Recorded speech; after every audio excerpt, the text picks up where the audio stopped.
आज या ठिकाणी बघू शकता आपण वृक्षारोपण केलं जाणार आहे। एक पेड़ माँ के नाम जी संकल्पना आहे।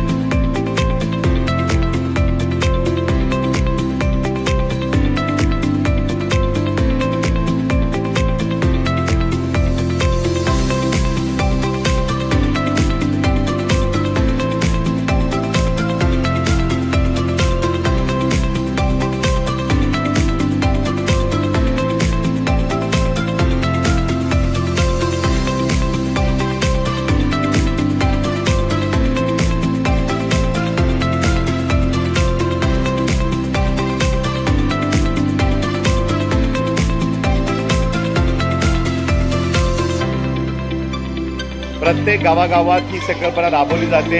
आज आपण आहोत पालघर जिल्ह्यातील वाडा तालुक्यातील बिलोशी या गावामध्ये। पात्र एकत्र सूरज स्टार न्यूज नेटवर्कवर लाईव्ह आम्ही तुमच्यापर्यंत क्षणचित्र दाखवतोय। एक पेड़ माँ के नाम, जिल्हा परिषद शाळा बिलोशी। सूरज स्टार न्यूज नेटवर्क, मी पत्रकार सूरज पाटील।